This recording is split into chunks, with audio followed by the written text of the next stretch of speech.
What many people think about Jesus is that you have to become perfect before you follow him.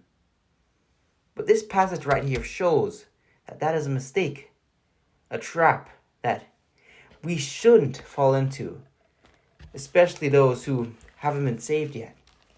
You may think that you have to be perfect, but you don't. Jesus just asks that you come to him and accept him, and you don't look back. Today I will be reading Luke 9:57 through 62. As they were walking along the road, a man said to him, "I will follow you wherever you go."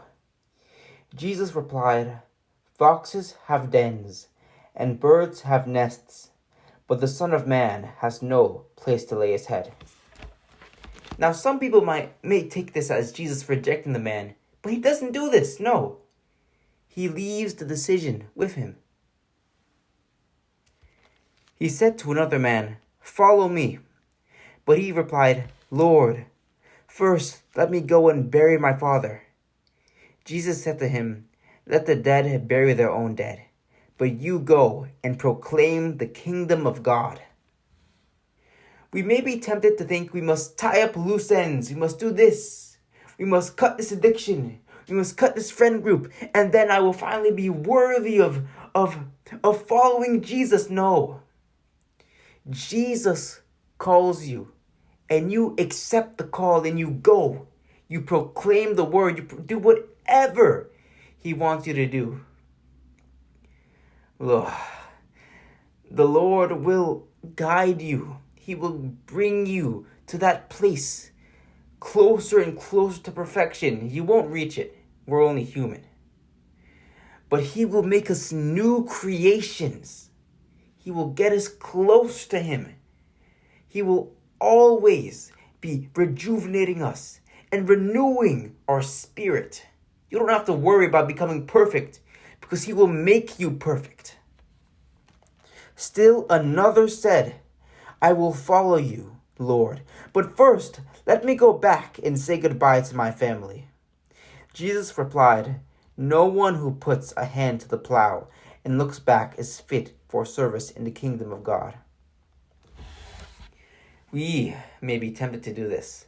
Yes, Jesus, I'll follow you, but first, let me go back here.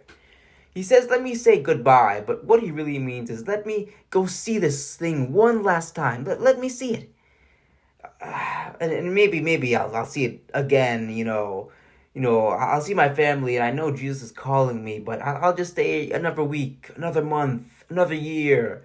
This addiction, I'll just come back to it one more time. This drinking problem, it's just one more glass, Jesus. I'll say goodbye to it, and I'll come to you, but no, just one more. Just one more session of watching porn. One more time, I'll masturbate. It doesn't matter, Jesus he'll forgive me. We don't need to be perfect. That is another trap you fall into. When Jesus calls, you go.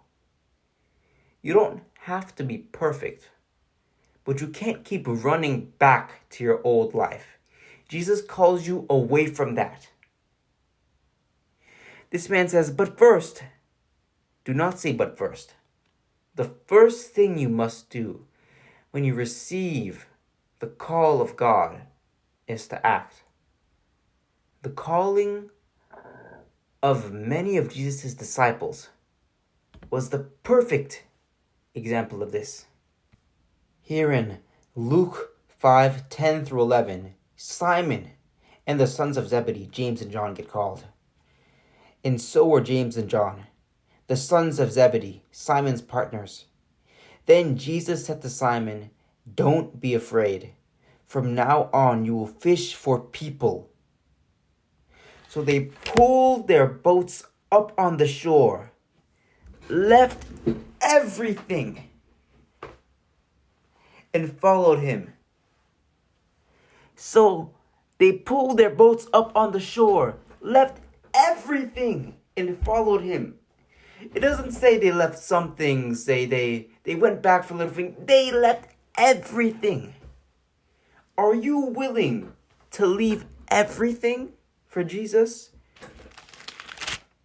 Here is the call of Levi, Luke 5:27 through 28. After this, Jesus went out and saw a tax collector by the name of Levi sitting at his tax booth. "Follow me," Jesus said to him. And Levi got up, left everything, and followed him. Are you willing to get up, leave everything, and follow Jesus? Are you willing? How much will you sacrifice?